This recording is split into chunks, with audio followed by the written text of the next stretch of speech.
Que el gozo y la bendición de Dios Padre Todopoderoso se encuentren con cada uno de ustedes, hermanos carísimos.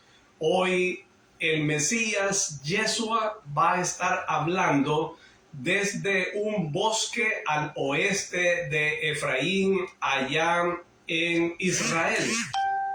Este programa es hecho por Fusión Cristiana Universal, que lo preside tu hermano, amigo y servidor, el licenciado Ricardo Ábalos. Hoy, hermanos, volvemos a la batalla espiritual, dando a conocer el Evangelio completo, más ampliado que como se encuentra en la Biblia. Esta disertación se dio hace más de 2000 años, inédita, original, tal cual fue promulgada, expresada a su pueblo. Por lo tanto, carísimos hermanos en Yeshua el Mesías, ustedes van a escuchar algo que jamás, tal vez nunca se imaginaban cómo fue que sucedió. O sea, aquí está al 100% de la amplitud cómo se da en la Biblia. En la Biblia está más sustanciosa, está más escueta, está más extracta. Aquí vamos a conocer en toda su majestad, en toda su plenitud. Bien, hermano, este mensaje se titula Yeshua da lección espiritual a su discípulo Samuel. Iniciamos a la velocidad del pensamiento y para recordarles que esto es algo novedoso. ¿Cómo así? Porque además de escuchar tú este mensaje, lo vas a meditar. Primero, lo que se hace es respetar el primer mandamiento, el cual dice amar a Dios sobre todas las cosas. Y la segunda premisa es que tú lo tienes que meditar, además de escucharlo. ¿Cómo así? Que vas a cerrar tus ojos y allí es que vas a crear una película con tu sentido espiritual, con los ojos del espíritu. Allí nos trasladamos a esa triada verso, a ese nivel espiritual en cual cuando muramos es allí donde vamos a habitar, es allí donde vamos a reinar en la patria celestial. Ok, sin más dilación, iniciamos. Yeshua se para y observa al hombre que le ha precedido allí arriba y que recostado sobre la hierba, casi al límite del promontorio, hincado los codos sobre el suelo, la cara apoyada en las manos, mira al vacío hacia Jerusalén. El hombre es Samuel, el ex discípulo de Jonatán ben Uziel. Está pensativo, suspira, menea la cabeza.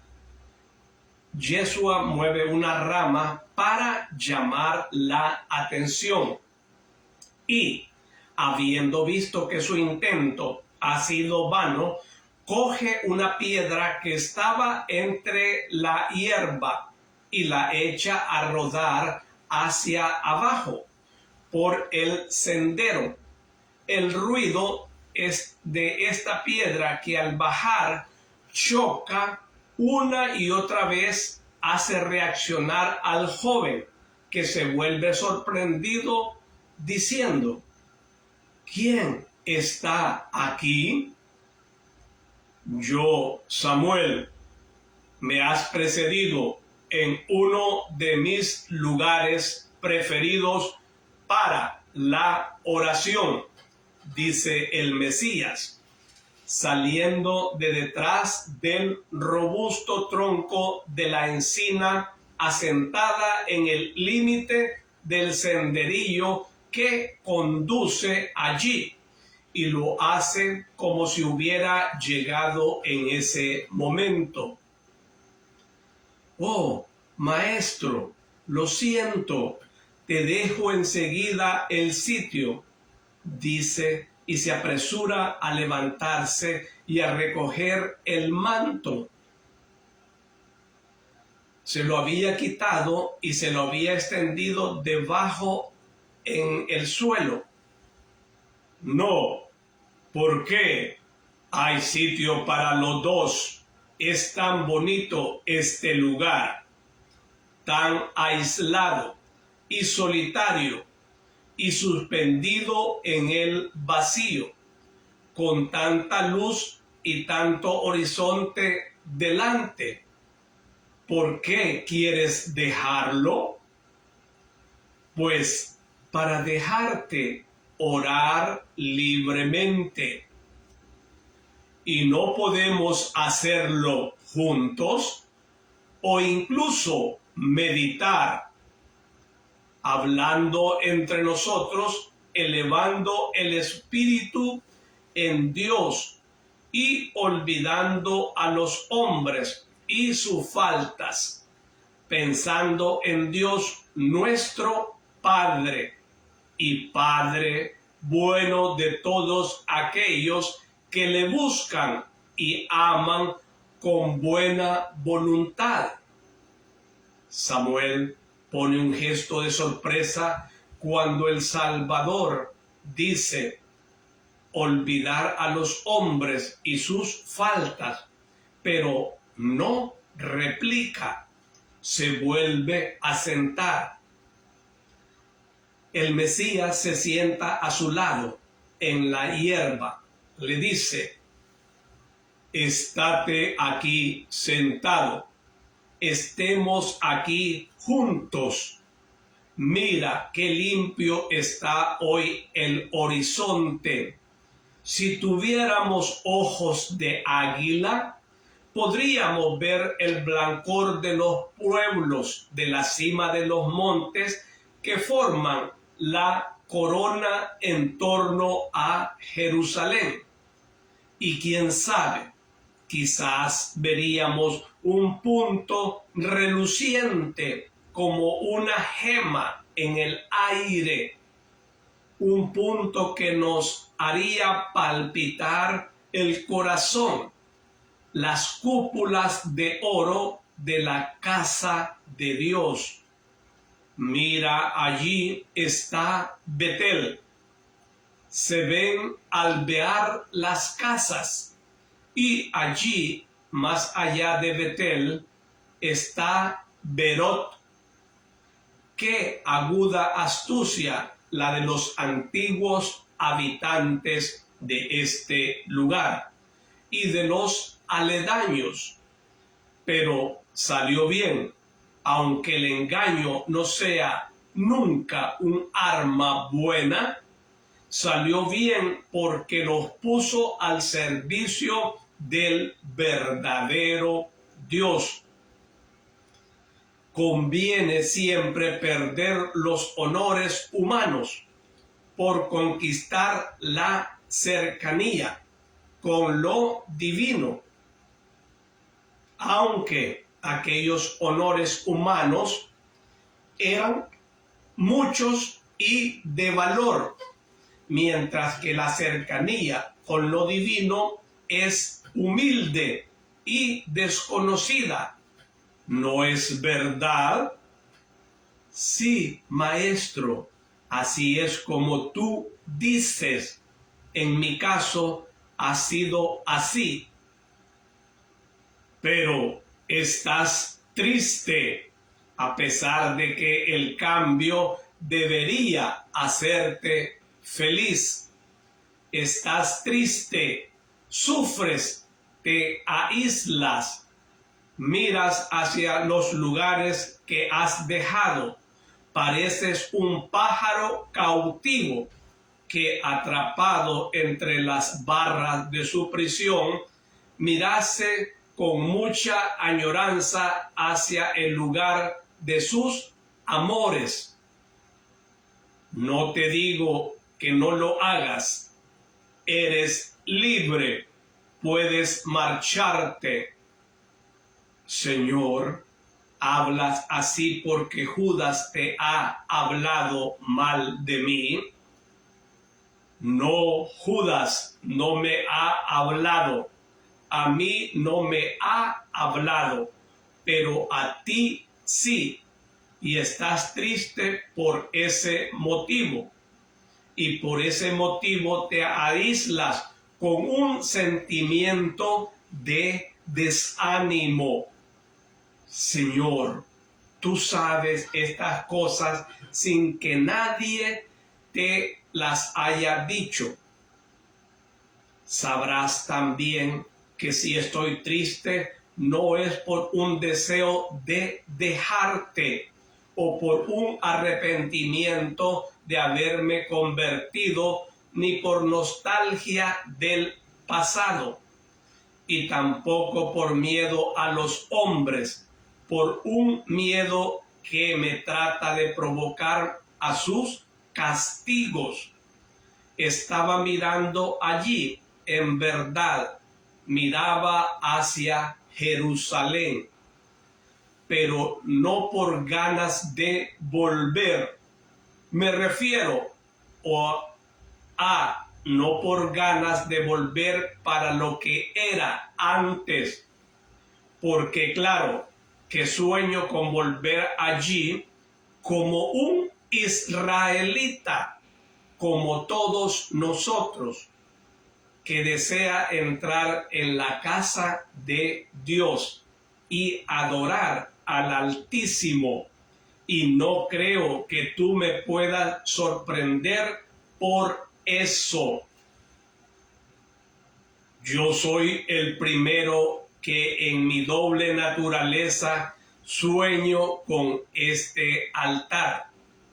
Y quisiera verle rodeado de santidad como corresponde, como hijo de Dios. Todo aquello que para Él es honor, es para mí suave voz. Como hijo del hombre, como israelita y por tanto hijo de la ley, veo el templo y el altar como el lugar más sagrado de Israel, el lugar en que nuestra humanidad puede acercarse a lo divino y perfumarse con esa aura que rodea al trono de Dios. Yo no anulo la ley, Samuel. Para mí es sagrada porque la ha dado mi Padre. Yo la perfecciono e introduzco las partes nuevas. Como hijo de Dios puedo hacerlo. Para esto me ha enviado el Padre.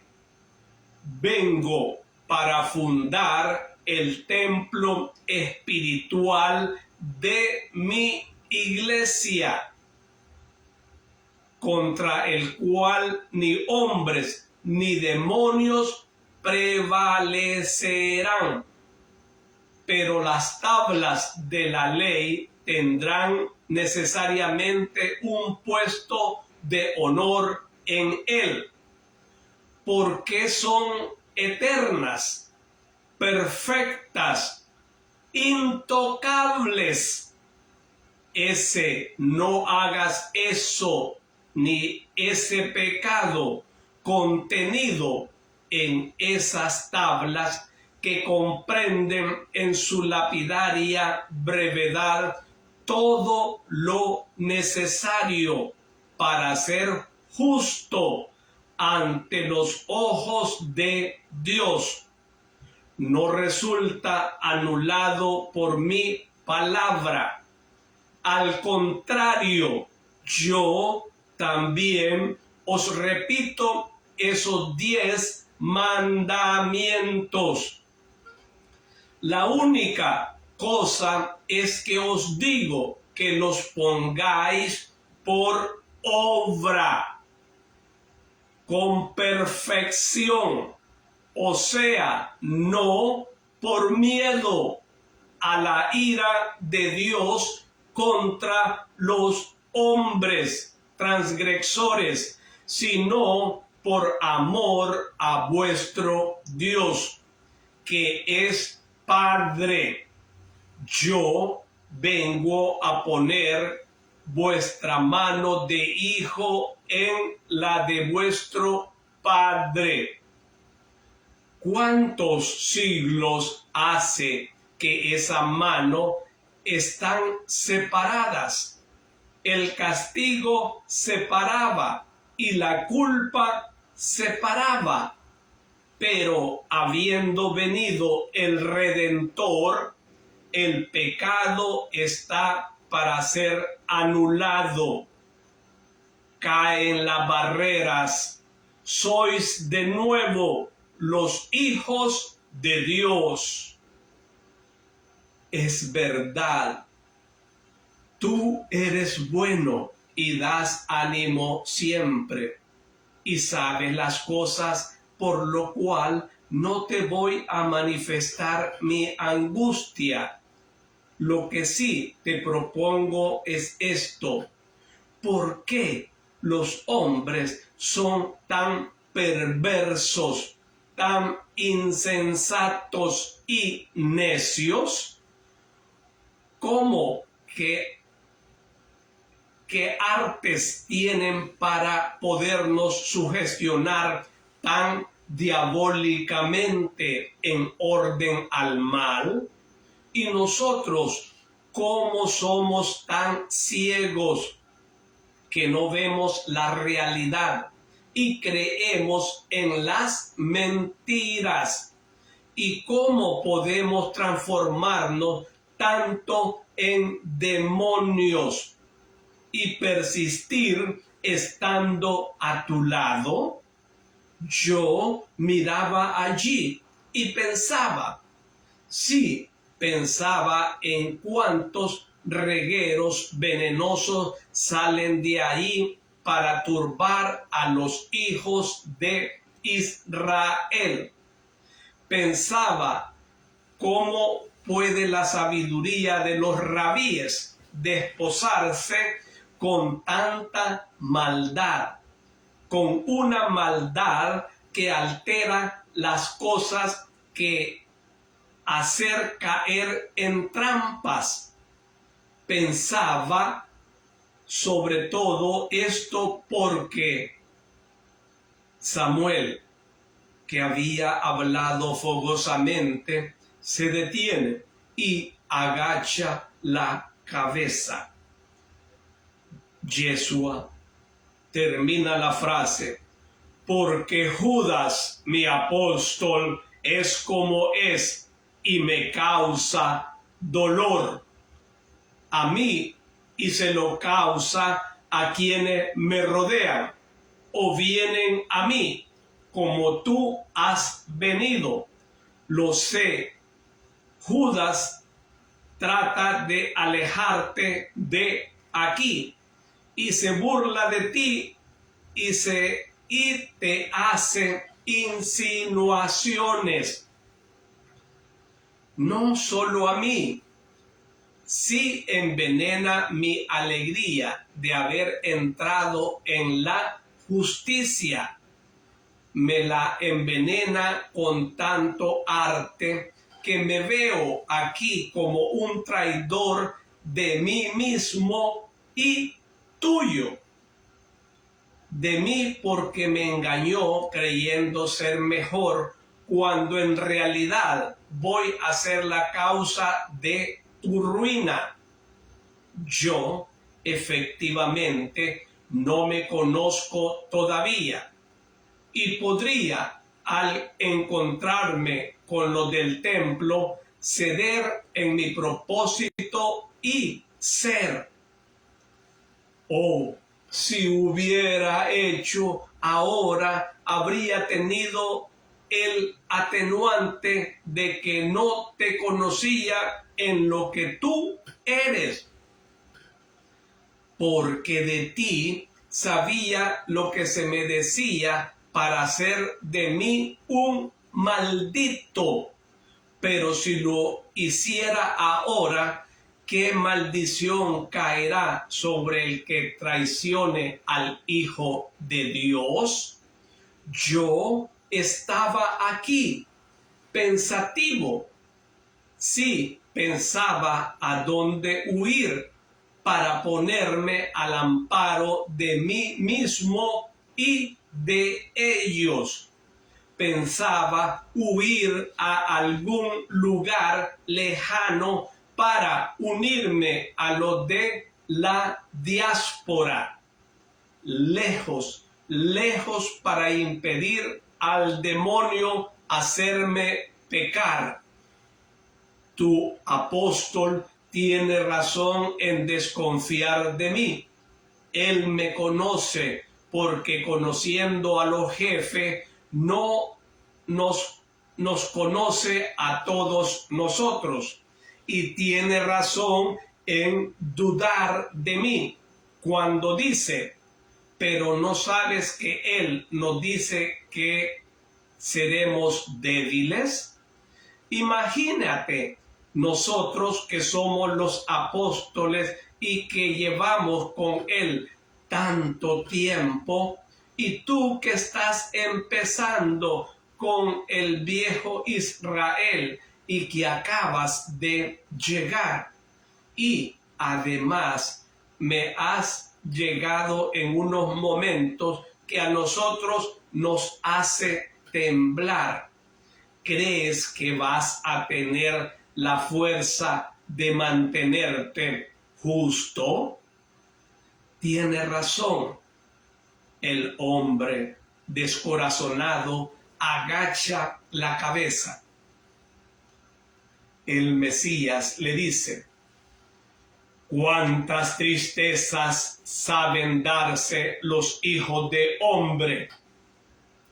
En verdad, Satanás sabe usar esta tendencia de ellos para sumirlos en el terror y separarlos de la alegría que sale a su encuentro para salvarlos. Porque la tristeza del espíritu, el miedo al mañana, las preocupaciones son siempre armas que el hombre pone en mano de sus adversarios, el cual le aterroriza con los mismos fantasmas que el propio hombre se crea. Y hay otros hombres que en verdad se alían con Satanás para ayudarle a aterrorizar a los hermanos. Pero, hijo mío, ¿es que no hay un Padre en el cielo? Un Padre que de la misma forma que dispone providente para este tallito herbáceo, esta fisura en la roca, esta fisura llena de tierra, hecha de forma que la humedad del rocío, deslizándose por la piedra lisa, se recoja en ese surco estrecho para que el tallito pueda vivir y florecer con esa florecilla diminuta cuya belleza no es menos admirable que la del gran sol que resplandece en el cielo ambos obra perfecta del Creador, un Padre que de la misma forma que prodiga su cuidado para con el tallito de una hierba nacido en una roca, tendrá cuidado, ¿cómo no?, de un hijo suyo que quiere firmemente servirle. Oh, en verdad, Dios no defrauda los buenos deseos del hombre, porque es Él mismo el que los enciende en vuestros corazones. Es Él, providente y sabio, el que crea las circunstancias para favorecer el deseo de sus hijos, y no solo para eso, sino también para enderezar y perfeccionar un deseo de honrarle, que va por caminos imperfectos, para que sea un deseo de honrarles por caminos justos. Tú estabas entre estos, creías que querías, estabas convencido de honrar a Dios persiguiéndome a mí. El Padre vio que en tu corazón no había odio a Dios, sino un deseo de darle gloria, quitando de este mundo a aquel que te habían dicho que era enemigo de Dios y corruptor de almas. Y entonces creó la circunstancia para no oír tu deseo de dar gloria a tu Señor. Y ya ves, ahora estás entre nosotros y vas a pensar que te va a abandonar Dios ahora que te ha traído aquí. Solo si tú lo abandonas podrás sobrepujarte la fuerza del mal. Yo no lo quiero. Es sincera mi voluntad, proclama Samuel. Y entonces, ¿de qué te preocupas? ¿De la palabra de un hombre? Déjale que hable. Él piensa con su pensamiento. El pensamiento del hombre es siempre imperfecto. De toda forma, me ocuparé de esto. Te lo aseguro, no te sucederá porque tú no lo quieres que te suceda. Porque mira, hijo mío, no te valdría el ir a la diáspora y ni siquiera el ir a los extremos confines de la tierra para preservar tu alma del odio al Cristo y del castigo por ese odio. Muchos de Israel no se mancharán materialmente con el delito, pero no serán menos culpables que los que me condenen y ejecuten la sentencia. Contigo puedo hablar de estas cosas porque tú ya sabes que todo está dispuesto para esto. Sabes los nombres y conoces los pensamientos de los que están más enfurecidos contra mí. Tú lo has dicho. Judas nos conoce a todos porque conoce a todos los jefes. Pero si es verdad que Él os conoce, también lo que es vosotros menores, porque sois como estrellas, menores en torno a los astros mayores. Sabéis igualmente lo que se trabaja y cómo se trabaja, y quién trabaja, y qué complot se hace, y qué medios se planean. Por eso puedo hablar contigo. No podría hacerlo con los otros. Otros no saben lo que es padecer y compadecer. Hermanos carísimos, esta es la gloriosa palabra bendita de el Mesías, el que quita todo pecado del mundo, y todos sus adeptos, todos sus seguidores dicen: te alabamos, Señor.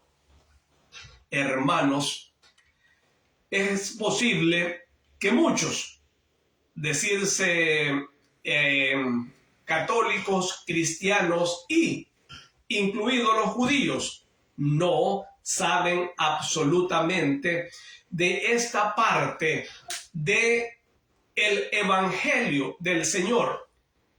¿Por qué? Porque completamente muchos se enfrascan en la Biblia, y cuando muchos nos enfrascamos en esta palabra bendita de la Biblia, no miramos otros horizontes, en el cual San Juan, en su último capítulo 21, versículo 25, dice, y se lo vuelvo a repetir, que si se escribieran todos los milagros que el Mesías hizo en este mundo, no cabrían todas las bibliotecas del mundo y en cada casa todos los libros en el cual se hicieron muchos signos, muchas hazañas. Por lo tanto, acá radica la situación que no podemos ver más allá. O sea, estamos enmarcados, enfrascados en que solo en la Biblia está la palabra de Dios. Pero San Juan nos refiere acá en el versículo 21-25 que hay más hechos, que hay más milagros que no están contenidos en la Biblia. Y es por eso de que muchos acá tienen siempre un evangelio trillado, un evangelio cajonero, por decirlo así, porque no buscan más allá. O sea, están limitando la grandeza de Dios, la están achicando. O sea que miran con una lupa nada más y no miran más de un pequeño espacio en la Biblia. En el caso mío, yo he sido un investigador y me he ido a las raíces. ¿Cómo así? Que muchos buscan a Jesús en una forma latinoamericana y hasta ahí nomás, ellos hispanoamericanos nada más hasta ahí se quedaron. Yo voy a las raíces, yo voy hasta Israel. Entonces no me he quedado completamente solo en la Biblia, sino que, fijémonos bien, el mundo espiritual de Dios cada día nos enseña mucho. Este mensaje, para el 99, puedo decir, por ciento, es desconocido. O sea, están escuchando, no, esto no está en la Biblia. Entonces, aquí no nos damos cuenta que Samuel, ¿quién era Samuel? Y aquí le voy yo a decir, Samuel era un alumno, aquí lo dice, un alumno de uno del templo. Por lo tanto, acá lo habían enviado para darle muerte al Mesías. O sea, de que esto no está en la Biblia, pero para los que nosotros buscamos y no nos conformamos solo con la Biblia, sino que estudiar más allá. Como algunos, se los voy a decir acá, no saben quiénes son los abuelos del Mesías por parte de su madre, la Virgen María. Y se quedan cortos. ¿Cómo? No saben cómo se llama la esposa del líder de la iglesia del Mesías, Pedro. Su nombre era Porfiria. Los nombres de los abuelos del Mesías: Santa Ana, San Joaquín. Eso está en la genealogía de la Virgen María y llega hasta el rey David. Entonces, una sucesión, un árbol genealógico que llega hasta el Mesías desde el rey David, y de ahí puede seguir hasta llegar a esa genealogía a Adán.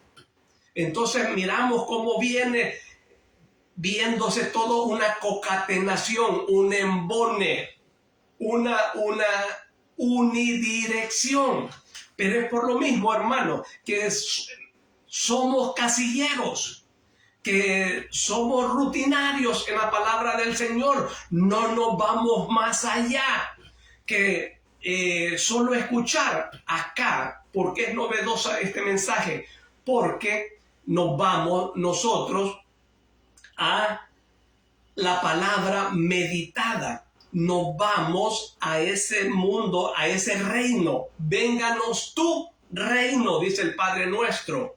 Entonces, por lo tanto, acá nosotros tenemos que sumergirnos a esa triada verso. ¿Y qué significa la triada verso? Significan tres elementos que convergen en una particularidad específica, como es Padre, Hijo, Espíritu Santo. Tres personas distintas, tres entes distintos con una misma unidirección, con un mismo sentir, con un mismo pensar, con una misma mente, un mismo espíritu, tres en uno, como cuerpo, alma y espíritu. Y todo viene a ser un cuerpo humano, todo viene a ser un cuerpo trinitario. Hashem, Dios Padre, Yeshua el Mesías y Rúa, el Espíritu Santo. Rúa se llama Espíritu Divino en el hebreo. Entonces, es bonito, es bello nosotros salirnos del montón y ser acucioso, observativo, introducirlo a ese mundo original del Mesías, en el cual allí aprendemos mucho, hermanos. ¿Por qué? Porque, como les digo, este es el evangelio completo, el que están escuchando ahí. En la Biblia está escueto, parcializado, está sustancioso.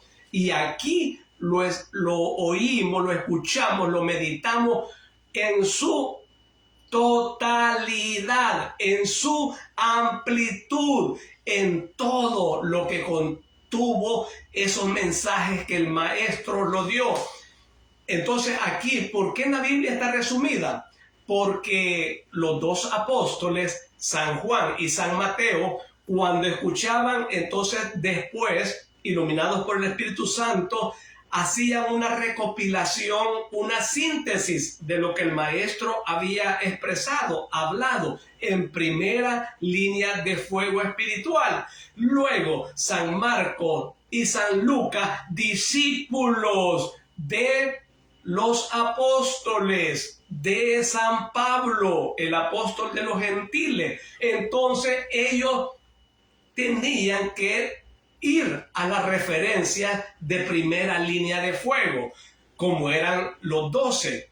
Cuando Judas murió, San Matías ocupó el cargo de Judas de Queriot. Entonces, todo eso es necesario. ¿Por qué yo sé que es de Queriot? Porque lo he aprendido, porque soy acucioso, porque soy observativo, porque no, digo yo, bueno, aquí hay mucha tela que cortar, aquí hay mucho árbol que talar de la sabiduría divina, gloriosa, santa. Entonces, es por eso de que allí es donde nos enriquecemos, es donde allí nos gozamos en la plenitud del que habita por los siglos de los siglos. Bien, hermano, haciendo acá esto de Samuel, había ido como lo habían mandado. ¿Quién lo había mandado? Un sacerdote del templo. ¿Cómo se llama este sacerdote? Jonatán ben Uziel. Juntamente con Doras, juntamente con Anás, juntamente con Caifás y toda esa mafia del templo, querían deshacerse del Mesías, porque él sabía lo que había en su corazón y les estaba destrozando todo su reino material que ellos tenían ahí, todo ese comercio que había en el templo de Jerusalén. Entonces, acordémonos cómo el Señor entra un día, agarra un azote y vuelca las mesas de los cambistas. Allí dentro del templo habían ovejas, habían vacas, habían bueyes, habían gallinas, palomas y todo lo que se ofrecía en el templo. Entonces el Señor, mi casa no es cueva de ladrones.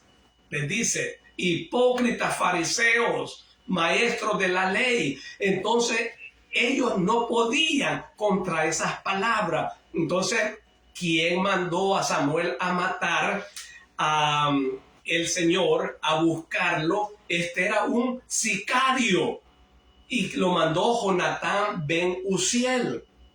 Entonces lo encuentra Jonatán al maestro, al Mesías, en una cueva. Allí estaba pernoctando el Mesías y había una lluvia torrencial y habían 3 cuevas. Entonces él se metió a unas y allí estaba el Mesías. Entonces no se dio cuenta y vio que había alguien allí.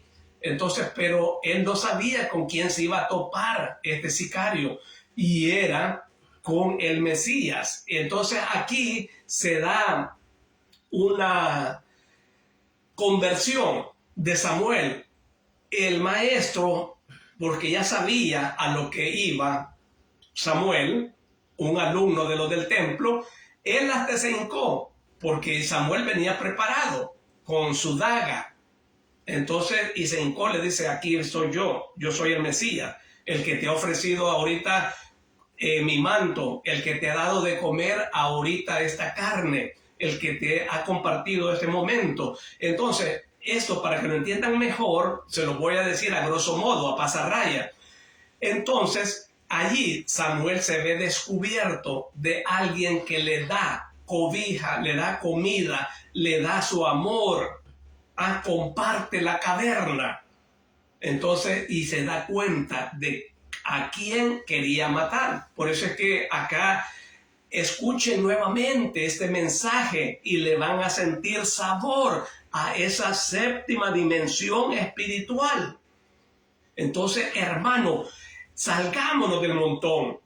No tengamos aversión los cristianos con los católicos, católicos con judíos, judíos con cristianos. Tenemos que ser uno, como es el Padre, el Hijo y el Espíritu Santo. Así tenemos que amarnos. Aquí hay una situación muy importante, se la voy a repetir. Ya tengo pocos minutos, pero para que vean acá, Dice, el maestro le dice acá, él es acá el hijo del hombre como israelita y por tanto el hijo de la ley. Veo el templo y el altar como el lugar más sagrado de Israel, el lugar en que nuestra humanidad puede acercarse a lo divino y perfumarse con esa áurea que rodea el trono de Dios. Yo no anulo la ley.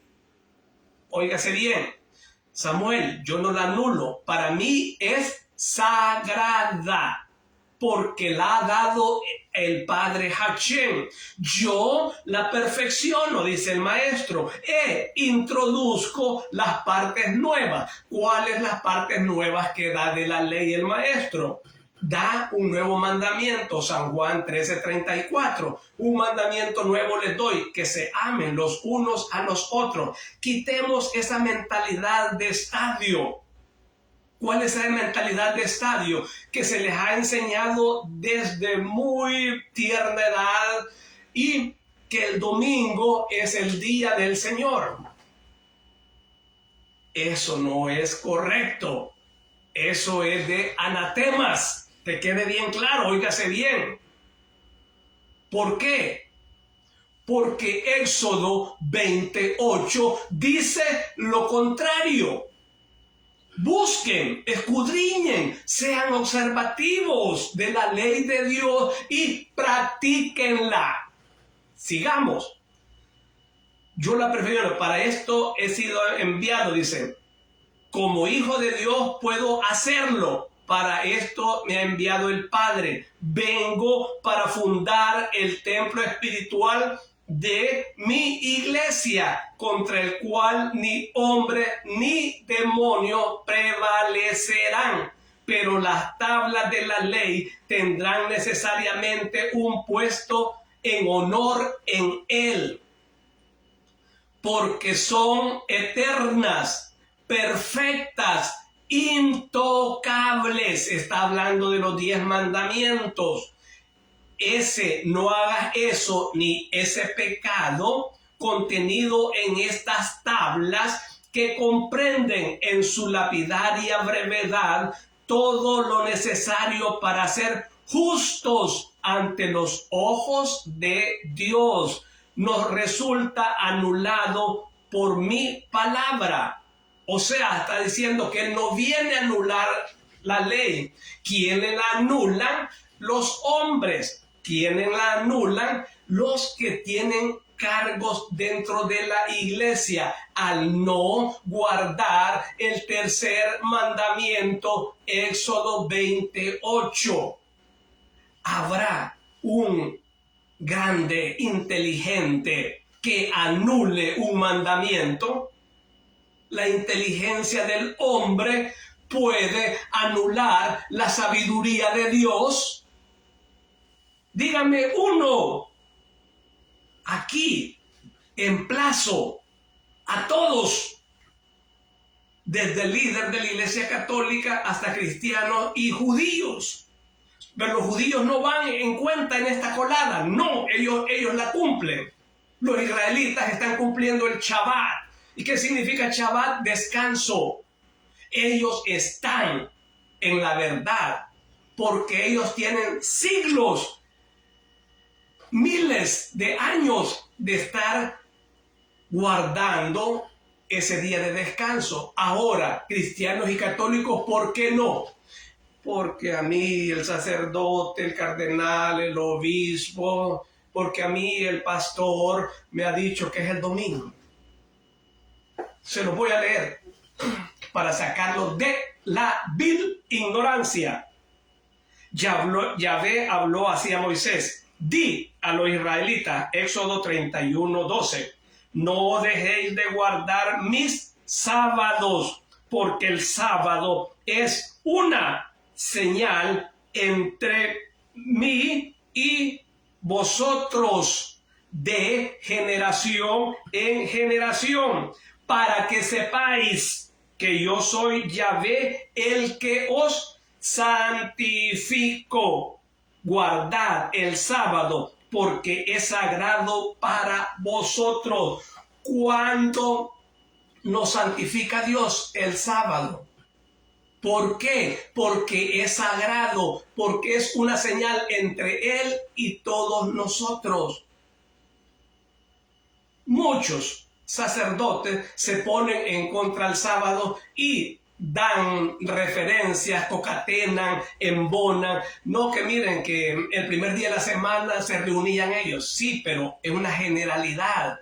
No solo el primer día de la semana, todos los demás se reunían. Pero específicamente el maestro vino, dejó su trono glorioso por venir a predicar la palabra, por hacer milagros, para proyectarse a la humanidad y que se santifique y que sea bendita. ¿Cuándo? El sábado.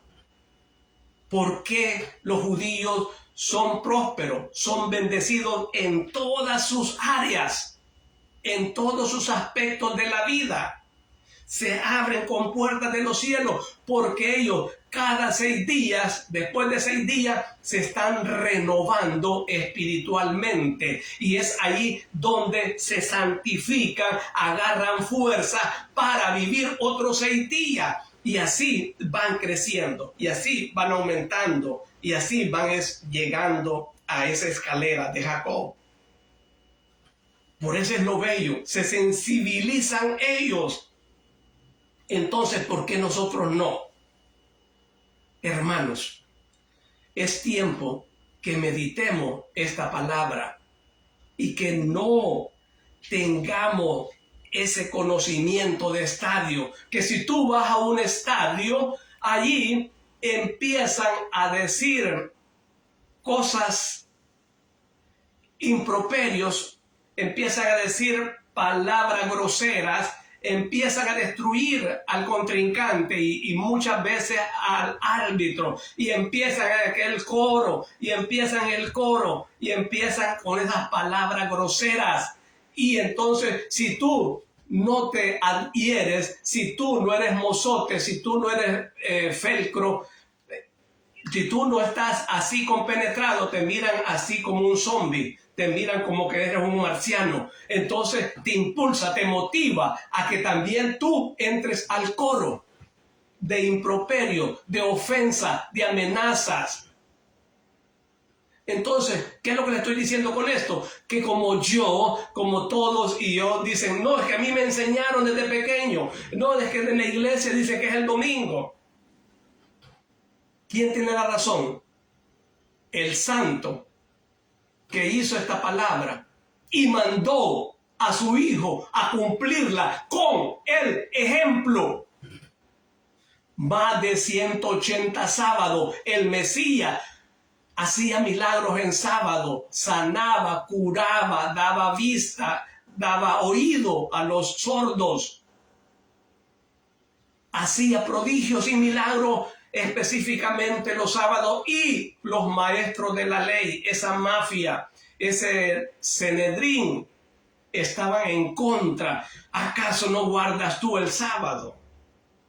Hermano, se guarda el sábado para santificarse, para crecer espiritualmente. ¿Por qué estás estancado? Porque no guardas el... Pero es que en el trabajo, sí, ok, en el trabajo, pero puedes hablar. Es posible que a las primeras de cambio no, pero después cuando miren que sos un trabajador honesto, formal, que trabaja aunque los demás no trabajen, entonces te van a dar la pauta, te va a bendecir Dios y te van a dar el sábado. Y tú puedes trabajar el domingo, yo lo hago. ¿Por qué tú no? Simplemente porque no hay una pizca de voluntad. Así de sencillo. Hermano, esto está bello, esto está hermoso. Por favor, yo una cosa nada más te pido, que lo compartas, que lo envíes a alguien, porque así, si escuchando esto, tú no quieres guardar el sábado, tal vez esta persona sí lo quiere guardar, y entonces va a ser bendecido. Y cuando mires tú la prosperidad, la abundancia de estas otras personas, entonces allí tú tal vez te vas a mover. Pero haz la caridad. por amor a Dios, Padre, Hijo y Espíritu Santo, por amor a Hashem, a Yeshua y a Rúa. Alabado sea el Mesías, por siempre sea alabado, y a su nombre, gloria, y a su gloria, más gloria. Nos vemos el próximo Shabbat. Hoy inicia el Shabbat, hoy viernes inicia a la caída del sol y termina mañana la caída del sol. O alguien lo puede hacer a las 6 de la tarde y mañana lo entrega a las 6 de la tarde el sábado. Hoy viernes empieza el Shabbat. Nos vemos, si Dios permite, el próximo Shabbat. Los amo en el nombre del Padre, del Hijo